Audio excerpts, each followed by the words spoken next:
Now, what do you mean by living naturally? Nobody lives naturally. We all live in cities. When it gets cold out, we turn on the unnatural heat.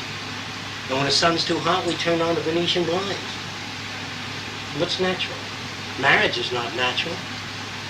A guy squeezing on a girl's tits is not natural. That's trained. A girl walking the way she does is not natural. That's trained. A girl having long hair is trained, not natural. A girl having no hair is not natural. Nothing is no such thing as human nature. Humans don't have any nature at all. Depends on the way they're brought up. If I bring you up with a lot of butch tomboys climbing trees, say, fuck you, get out of my goddamn way, that's the way you'll talk. Do you believe that or you're not sure? No, if you were brought up in a certain area of Texas, I get a goddamn nigga and beat the shit out of him. And that's the way you might talk, right? So what do you mean by individuality? I've never met an individual yet. There's no such thing. These are all myths. They're given to you to make you feel that you're something special. And who wants to make you feel that way? The control group. All people live under thought control. That's why, if those of you that are new here might fear that the ideas that I talk about might be dangerous, well, I'm going to tell you something now, that this organization is called socio-cyberneering, and it's least apt to succeed. We're not going to get anywhere, because the ideas are too difficult to accept. So don't worry about us becoming powerful. We're not. And to become powerful would really, for the first time, approximate the nearest thing to what you call freedom. Because we believe the smarter you are, the richer I am. The smarter your kids are, the richer society is. The better fed they are, the healthier they are, and the more loved they are, the less trouble in the world. Does that make sense to you? I mean less trouble in the world. The more miserable people are, the more suffering, the higher the probability of war. If he drives a car and he can't afford a brake job, he can kill you in a car where you can afford a brake job. So whenever there's poverty, insufficiency, mental institutions, prisons, we generate behavior. What I'm trying to tell you is all societies generate behavior. You go to a middle class or a poor Cuban family and tell them something new or how to work Venetian blinds or air conditioning, and they say, ah! They won't say the same, ah! You go to New York and you talk to New York Italian kids and say, oh, fungu, in that kind of voice, too. And you go to a Negro community and say, that's right, you're right. We're all the same. Because if you were brought up by Negroes, that's how you talk. If they spoke like that. And if everybody talked with a, say, what's new in the world, you would talk like that.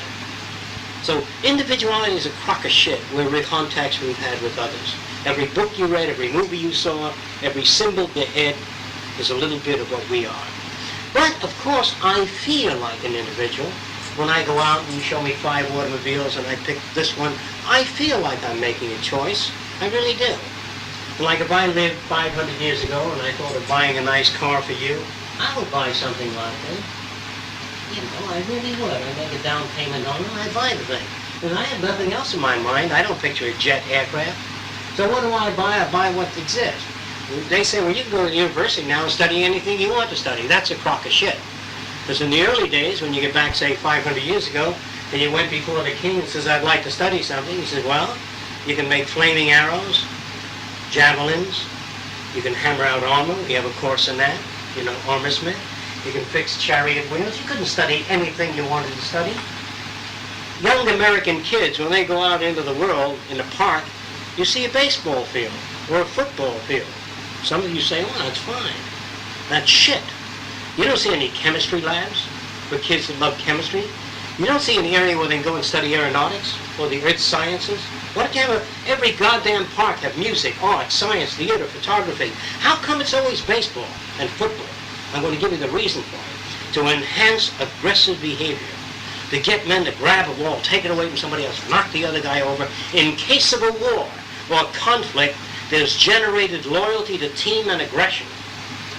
But a society that really concerns itself with human beings never teaches aggression. When a brother has a sister and she trips and falls, he helps her up. He could shove her down the stairs and watch her fall the rest of the way. Now, there was something in a play called, I can't think of the name of it, about the death of salesman. And in that salesman, Willie, whatever his name was, what was his name? Willie Loman.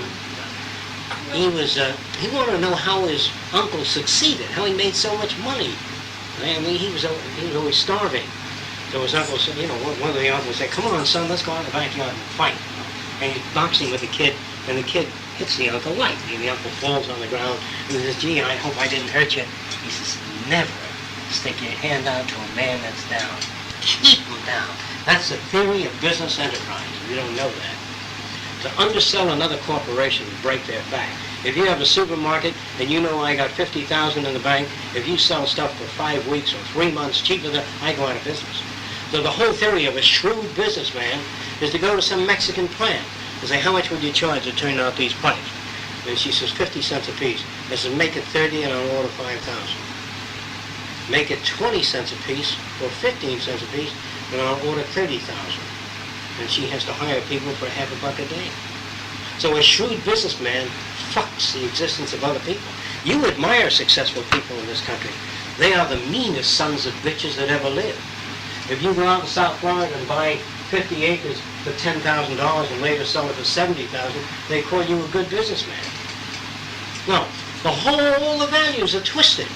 But remember, it's easier to live with twisted values. It serves a self-interest.